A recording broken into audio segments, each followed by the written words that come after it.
Welcome to the Professional Muslim Women Podcast, a place for working Muslim women to share their stories, struggles, triumphs, and lessons learned along the way in pursuit of their careers.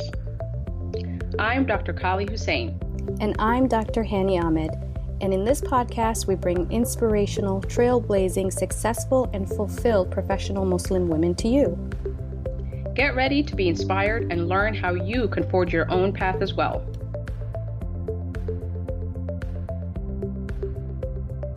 Welcome to the Professional Muslim Women Podcast. This is Dr. Qaali Hussein. Today, we have Fatima Hassan Ali. She's a Harvard Law grad, previously went to Stanford for undergrad. Fatima is based in Houston, Texas, and practices litigation at a law firm. And prior to that, she clerked for a federal judge. Welcome to the show, Fatima. Hi, Assalamu alaikum. Thank you. Thank you for being with us today. How are you? I'm great. Thank you so much for the invitation. I'm very excited for our conversation. Wonderful, wonderful. All right, let's get started.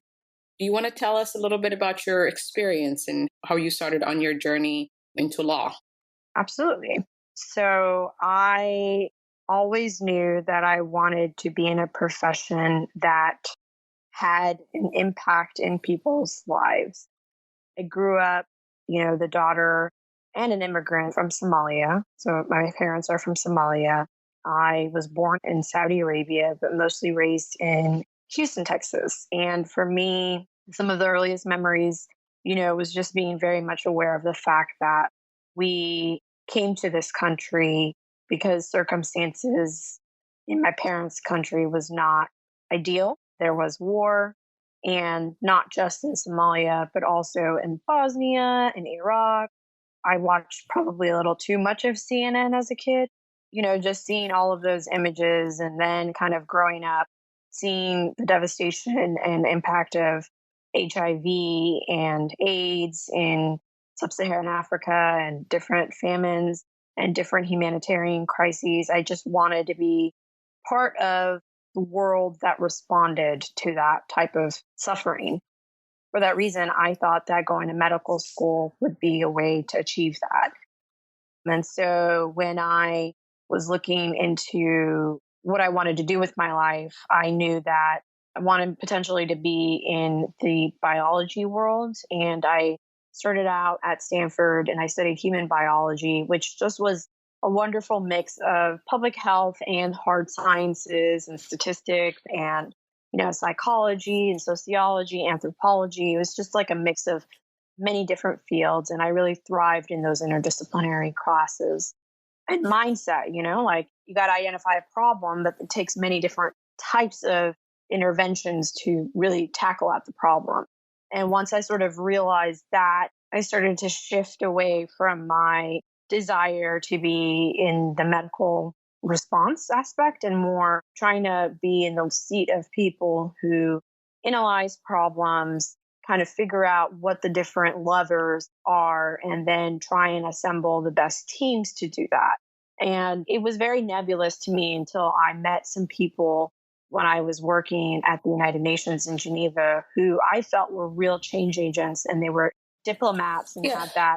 Can you tell us a little bit about how you got into that World Health Organization program? At what stage in your journey were you? Was this in college? So I graduated from Stanford in 2009 into a horrible job market. And also compounded by the fact that I didn't know what I wanted to do. And at Stanford, I was lucky enough to have received a postgraduate fellowship that had an international bent. And so I spent about 2 months after trying to find different organizations that would, potentially host someone just out of college. And that's how I got linked with the UN Population Fund in Geneva. So you graduated with a biology degree? I did. I graduated with a degree in human biology, which was, the hard sciences, and then also the anthropology and sociology. That's very interesting. It's possible to start off with a biology degree and end up in law. Absolutely. Wonderful. My pathway to law school was very tortuous, kind of winding, but it was very illuminating, right? Like I didn't know how to get to what I wanted, but I didn't know the pathway, but I knew what I wanted to do, right? Like in 2009, who were my heroes then?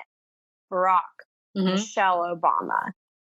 I was looking at people who headed the World Health Organization, who headed the UN. People like Kofi Annan always stood out to me, Nelson Mandela. It's not a coincidence that all these people are Black. It was always looking at who are the people who are driving change in this world, who I just so much not idolize, but respect and look up to. And how did they get to where they were? And somewhat you identify with someone that looks like you. Absolutely. Yep. Another one, Hillary Clinton. She's a woman, and I really identified with the fact that she overcame a lot to get to where she was in terms of just combating people underestimating her because of her gender. So I spent a lot of time reading people's bios and trying to understand the different ways they went about kind of pursuing change. Like, you've got people who do consulting and then end up in politics. You have people who do very well as businessmen and women and end up in politics. You have people who never go into field, that are lucrative and can make them money, but end up doing the work, whatever way that work means. Like, if it's community organizing, if it's being a teacher, and they make a lot of change. Right. So, I had a good time when I was trying to figure out what my path would be to kind of reflect on that. Of course, the big pressure was, my family just kind of being like, what is it that you want to do? You've just taken human biology and all these pre-med courses and you're studying for the MCATs. Like, what are you doing? Just go to med school. But during that time in Geneva, I just was so impressed with people who knew the way to talk, knew the way to walk, and just kind of wanted a little bit of that kind of training. And really, a very nice woman kind of took me aside, and she had a background in the law. And another woman who was a professor at the Stanford Law School kind of was my mentor during this period. I had a political science professor who was my mentor as well, and another professor of medicine at Stanford who just were very supportive as I tried to figure out what my future would look like. I made the decision to go to law school, in a way, not having talked to people who were my age and going through that process, or who actually were law students, or who were young attorneys. Like, I didn't talk to any of those people. In retrospect, I'm kind of like, how did I make this decision without talking to people? But I just kind of was, very hell-bent on making my path for myself. And I guess very much want to leave a mark on this world. And I knew that in order to do so, I needed to get some things under my belt. Do you need to go to law school to do any of these things? Absolutely not.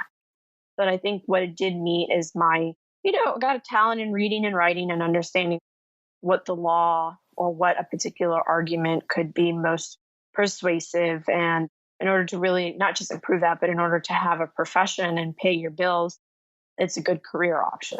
Wonderful. So that's how I ended up in law school. Okay. So tell us about law school. How did you end up at Harvard Law when it was a final or last minute decision? So I took 2 years between undergrad and law school where I studied for the LSAT and I worked, got some experience in the real world, did research back at Stanford after I did a year with the United Nations in Geneva. Just really tried to understand the whole process of getting into law school. I perfected my admissions essay and my personal statement. There was something called a diversity personal statement, which I don't think that a lot of people understood or knew was an option to supplement your application. And so I was very keen on making those two pieces of writing very strong, so that these schools understood and took my candidacy seriously, right? To be candid, it wasn't like I was coming in with a 4-point GPA. I didn't study history. I didn't study, and not to minimize any of those majors, it was a different game being a pre-med student at Stanford. And so to make up for my grades, I needed to do well on the LSAT and I needed to do well on my essays. To clarify, you didn't have a perfect GPA and the perfect track record to make it into Harvard Law. No. I just want to emphasize that for any of our younger audiences, who say it may be an impossibility, but there are other routes, correct? Absolutely. especially at a place like Harvard, where they have a large class size.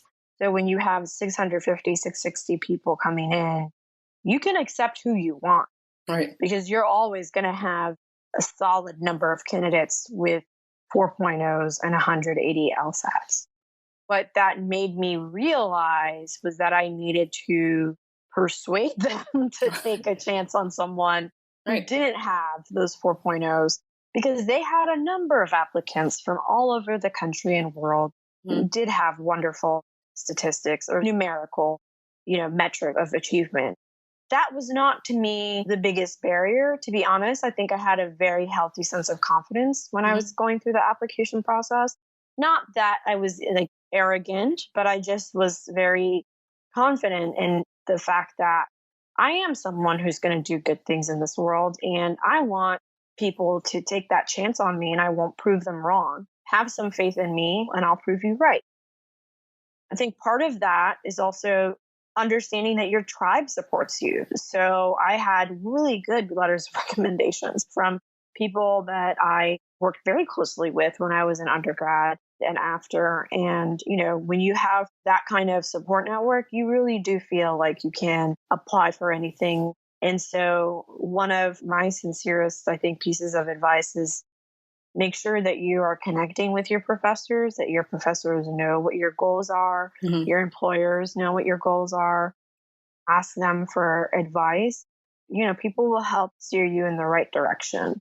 And I'm just so grateful that I have had so many wonderful mentors and teachers in my life. That's very, very important. That's a note that I just took right now, is the importance of mentorship. These are long, long journeys. I can say the same thing for medicine, as you just said, for law. It's a long journey with multiple steps. I think it's very important, and I completely agree with what you just said, is to continue to grow that network of your supporters. Yes, absolutely. I think one of the things that I need to do now, kind of looking at my 10-year reunion coming up, is going back to some of those people, giving them kind of an update on where their investment in me kind of paid off, right? And so always circling back and kind of letting people know how you're doing is a beautiful thing too. That's actually a really, really good point, and something I'm personally very bad at. I don't think I've ever done any reunions from high school onwards, but I will take that piece of advice and reach out. Absolutely. And it's good because, these are people I really love, right? And it's always a fun conversation. So get at it, Qaali. Yeah, I sure will. I sure will. Okay, so now we've gone through how you kind of basically made the case. You lawyered your way into Harvard. I think that's absolutely correct, right? Oh my, I've always wanted to say that. That's awesome. You lawyered your way into Harvard Law School after being a pre-med. Yes. That's amazing. I don't think we've had this conversation before. This is amazing. I'm so glad we're recording this. I just want to drop here that 2 extremely successful graduates of HLS also lawyered their way into law school. Very different from me, but men who did not get admitted into the school straight up and then went and basically were on campus the first day of school and were there to take anyone's seat if they didn't show up for their class that first year. Who was that? I can't recall his name, but one of the buildings at the law school is named after him now because he became an extremely successful private equity titan in New York City. He's very candid about the fact that he didn't let their no stop him, that very respectfully, he went to the campus before the first day and was like, whoever doesn't show up, I'm here to take their seat, That's amazing. Yeah. So, yes. And another piece of advice, like I have a friend who graduated from Stanford Medical School and was initially denied admittance into Stanford Medical School. And she did not take their no to be the end of the conversation. Yep. She just said, this will be a start of a conversation. And she got in. Don't take no for an answer necessarily. That brings up a very good point. There's a book that I recently read. It's a negotiation book called Never Split the Difference by Chris Voss. He's I think an FBI negotiator. And one of the things he talks about in negotiations is no is the beginning of the negotiation. It's not the end. No does not mean the end. If you got a no, that means the conversation is still ongoing, right? They responded. Right. And I guess I should make a footnote here that we're talking about it in the professional realm. Yes. Never, ever, ever should you apply this attitude in a personal relationship. In a personal relationship, yes. Good catch. See, there she goes lawyering again. I'm all about risk mitigation. Oh, wonderful. All right. So now you've lawyered your way into Harvard Law School. How was it going through law school at Harvard? It was very, very challenging, particularly that first year when it is rough, because I didn't really know what to expect. I wish I had done some more homework by asking friends. I think I did it a little bit, but I didn't quite understand what I was getting myself into. And I think this is where people who have had family members just kind of come into it with a different sense of preparedness. You're reading old English for, 6-8 hours a day, and you're trying to make sense of concepts that are foreign and brand new. I thought I had a wonderful grasp of the English language, but I was, along with my peers, learning words that I had never, ever seen before. Surprise! I think, the school has sort of moved away from this idea that, like, look to your right, look to your left. One of you won't be here at the end of, your first term or second semester. It's not really cutthroat in that sense, but it also depends on kind of what league you're playing in, right? To back up a bit, like I said, you're reading cases, you're trying to understand how a judge came to a conclusion that he or she did.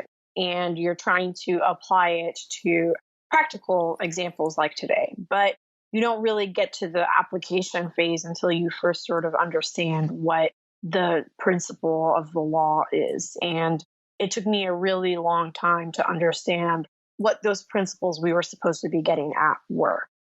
I think sometimes the idea is that you'll sort of figure it out by understanding the way the different cases are put in the book. It's kind of boring, but eventually, I learned to understand that the way cases were presented to us were for a reason. And sometimes it was just maybe more helpful for me to read the syllabus of a class and understand, okay, today we're learning about contracts. And I guess in order to form a contract, you have to have an offer. And these are the different ways offers are made: verbal, written, understood, things like that. And then I was like, okay, now these set of cases, I'm placing it in context so I understand how this is supposed to work. Essentially, a lot of it was learning how to teach yourself this stuff, and then also how to outline, how to analyze these theorems and principles as part of potential exam, how to apply that reasoning to different and new settings. So understanding how old law can be applied to new technologies. That's always what exams are going to be about. Kind of understanding and testing your ability to analyze, but also trying to see if you're spotting different issues. And then you also have to worry about your writing. So it is a lot that is thrown. And then there's a performative aspect, right? There's the Socratic method where professors are calling on you and you're like, oh my God, I'm going to get called on today. It's going to be disaster because I don't understand what's going on. Learning how to go through that. Learning how to not let those things chip away at your confidence, but to try and, do the best that you can. Something that I realized was sometimes my best is not going to be as great as my friend's best. And that's okay. Because at least my goals were not trying to be the next Supreme Court justice. And at Harvard Law, there are a subset of students that will go on to become Supreme Court justices. Right. And so, there are people who are going to be practicing at the pinnacle, but that does not in any way mean that it should undermine what you're trying to do. So learning to be proud for other people and, excited for them when they're shining, I think was one of the biggest things that I learned in law school. Because that means that you have to have confidence in your ability to do well at what you want to do. Right. I don't remember specifically who said it, but I think there's a psychologist that says, don't compare yourself to where somebody else is today. Compare yourself to where you are today compared to where you were yesterday. Right. So it's your own progress. You're not measuring yourself against somebody else's progress. They might be up or down on that same scale, but you're on your own journey and on your own trajectory. And I think one thing that happens a lot in the law is that you learn that you will lose, and that's okay. It's not like losing as a medical doctor where you're losing a patient's life. Right. And I think sometimes you just, those people who have more fulfilling careers in law understand that and don't beat themselves up for that. There's always going to be a winner and there's always going to be a loser. That's okay. Even in medicine, when we do lose a patient or have an unintended consequence like a complication, we use that as an opportunity to learn so that next time we can do better. Right. So losing is not always a bad thing. There's always an opportunity for improvement. There's always an opportunity to learn something. Right. I think you mentioned earlier that I think is very important in the Muslim community, especially when it comes to, professional women, is unless you come from a family that's already within that field, it's very difficult to have, that edge where you have, people in your family who've already been, I remember for me as well, in that field, whether it's law, medicine, or whatever, to give you that edge, to give you that heads up to say, this is what you should be expecting. And so they're always ahead of the curve. And I just did not have that. And it's okay. Instead, what I have and what I perhaps tapped in a bit too late was other Muslim women or other Muslim men or other Black attorneys has really been a huge network that I've leaned on heavily to kind of get the real deal on how to advance in this space and how to present myself as an applicant and as an attorney. I think, it's never too early to start building these relationships because over time, people will be more and more candid. I was very lucky in that one of my dearest mentors is an Arab American woman who has literally kind of held my hand since my second year after, I think, kind of seeing that I was not drowning, but a little unmoored, like a little shaky because that first year was rough. And I was trying to figure out, okay, I think my plans are changing because what I want to do is going to change. But what is it that I want to do? I did some immigration law one summer and I kind of realized that it wasn't a good fit for me. Because I didn't have that network in my family, I leaned on her to sort of give me the real deal. And other people, other Black women attorneys who, would come to campus sometimes and meet with the Black Law Students Association, BALSA members, and just give some straight up advice. Like one of the most powerful partners in New York City took a question from one of my friends, and the question was, I'm spending 3 to 4 hours a night reading a case, and I just feel so stupid. I don't understand what I'm reading. I'm sad that it's taking me 3 to 4 hours to read through it. And she just kind of said, well, why do you think it wouldn't take you 3 to 4 hours? Like, have you done this before? No. Do you even know what's going on? No. So take the time and don't beat yourself up because this is the first time that you're doing it. And it's something that I think really changed the way I started to approach like what I was doing at law school. I would read these cases and I'd be like, I don't understand what is going on here. And then a few months later, after I heard this woman speak, I went back and I was like, you know what? That was pretty terrible English. Like the guy was writing in the 18th century. Like it's all right that like that's not how I would write it. There's no flow there.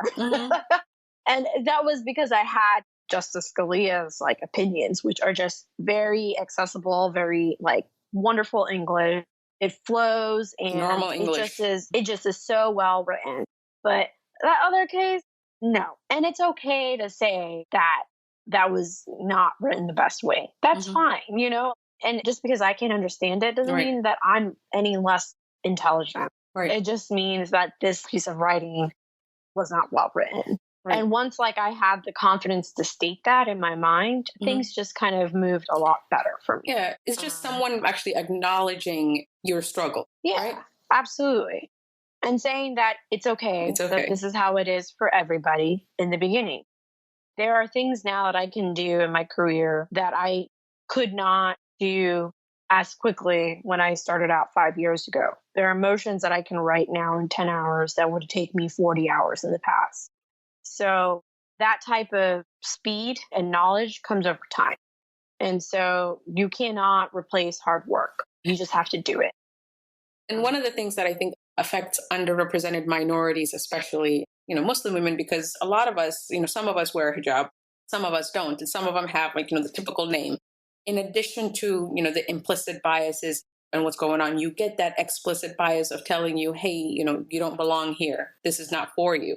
So Right. You have that compounded with the, regular emotion that everybody has of, I don't understand this. And then the imposter syndrome, I don't know if you guys openly discuss that, but that's one of the things that we're starting to discuss more and more of among women in medicine is the fact that you feel like you don't belong, you're an imposter. Until somebody comes in and says, hey, it's completely normal to feel like that. Everybody feels like that. Right. Absolutely. It's, I think, something that plagues women, first generation law students and lawyers, which includes white men. Everybody. It includes a lot of people. And I think, once you see other people make mistakes or have the same questions or kind of confront the same issues that you're trying to work through, Yep. you realize that, like, hey, I had a pretty good set of questions, or hey, like, Right. my gut, my intuition was right. And this sense of confidence comes from going through this myself, right? I think that one of the things I'm really good at is looking out for other younger attorneys. And so I look over people's work and I'm catching people make similar mistakes that I did. Right. And I was like, wow, to think that I beat myself up so much over this when I was in their position a few years ago. Yeah. It was not worth any of that mental grief. I think one thing that I realized in these last 5 years of practice is that the more basic a question is, that's awesome, because then you're kind of really hitting what the issue is, what it could be, and you're sort of framing the direction of analysis that you want to embark on. I've been really lucky to work with colleagues and with my judge that have encouraged that, because if you have the wrong framework, you can end up wasting a lot of time. And that can cost clients a lot of money because we work on a billable hour system, right? Right. So you're better off and your superiors are going to be happier if you ask them more basic questions straight up, as opposed to kind of embark on a journey that you didn't have to go through. Right.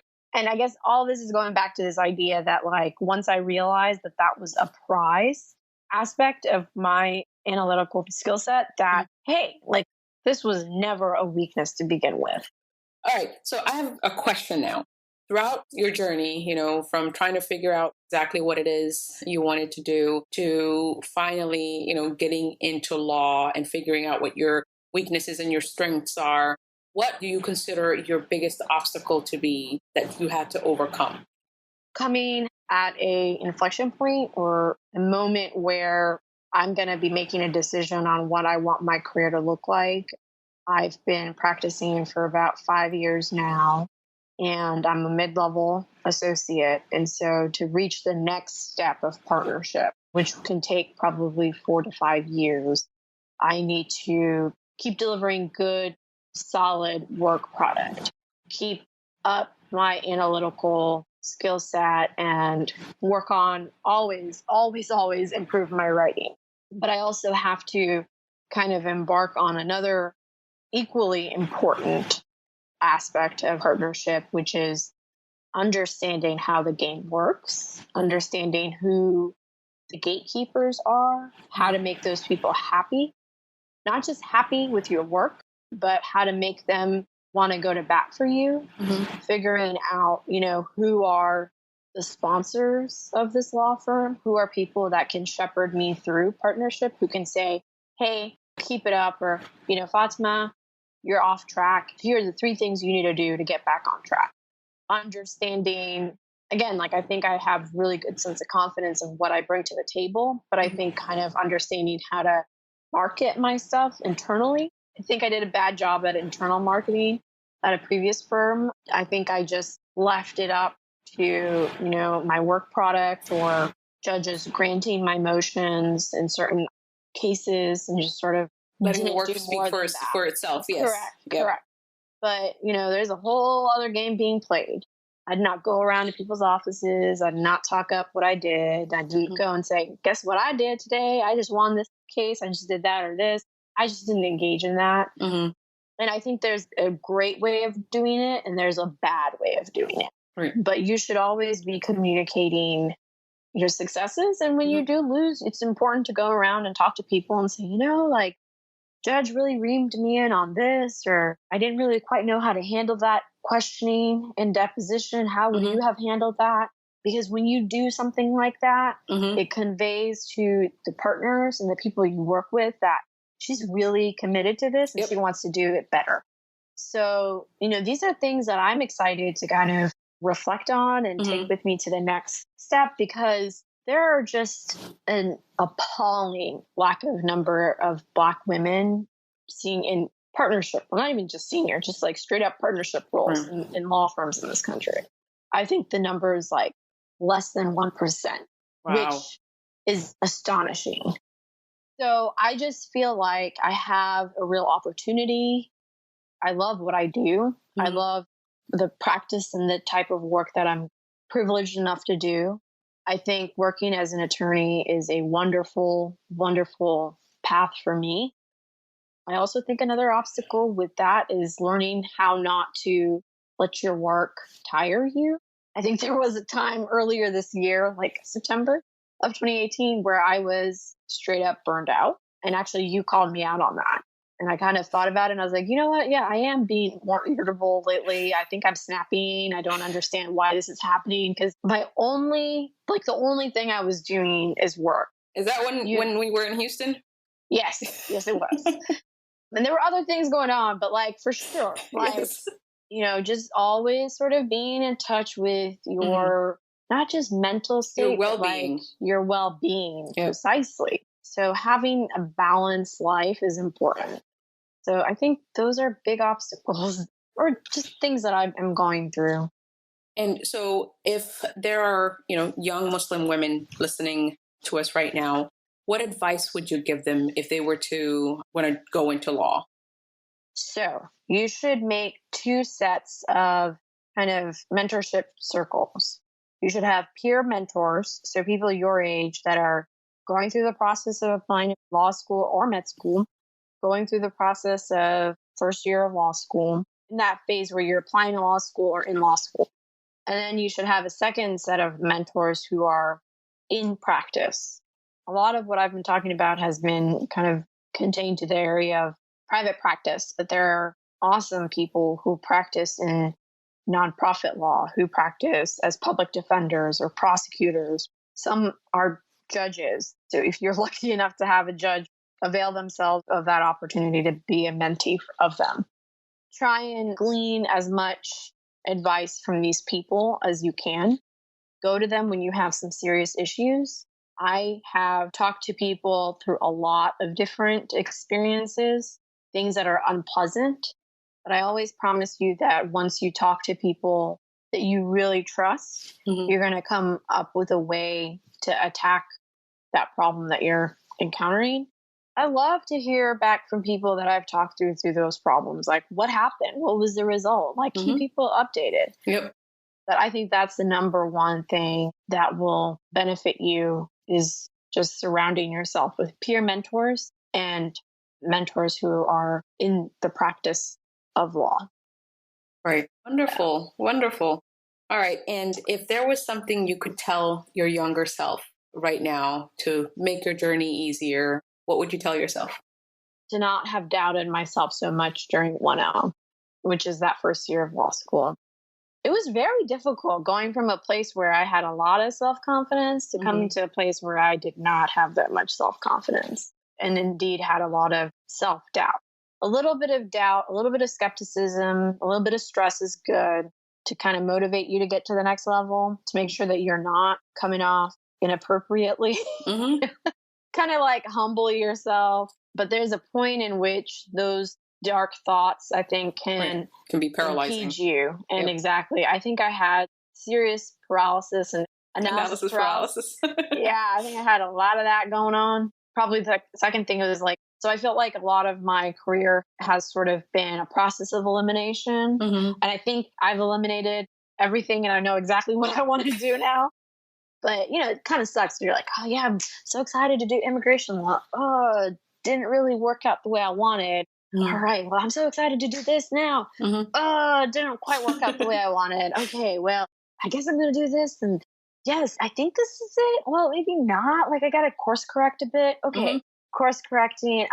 This isn't quite it either. All right, get back on it. And, Yeah, and that's a normal process, right? Yeah. That's a normal process because a lot of young people stress over the fact that they don't know exactly what they want to do at a very young age, either college or, graduate school. Even in graduate school, even in law school, there's multiple different avenues. Medical school, there's, multiple different avenues. It doesn't have to be specific. And a lot of people, that causes them stress. Right. And I always think the bravest people are the people who get off when they know it's not the right ride for them. Right. So people who quit law school, I say quit, but really people who are like, I got admitted into Harvard Law School and this ain't for me. Right. That's a brave action to take. Right? Right. I think that stuff is really important. Being in tune with yourself.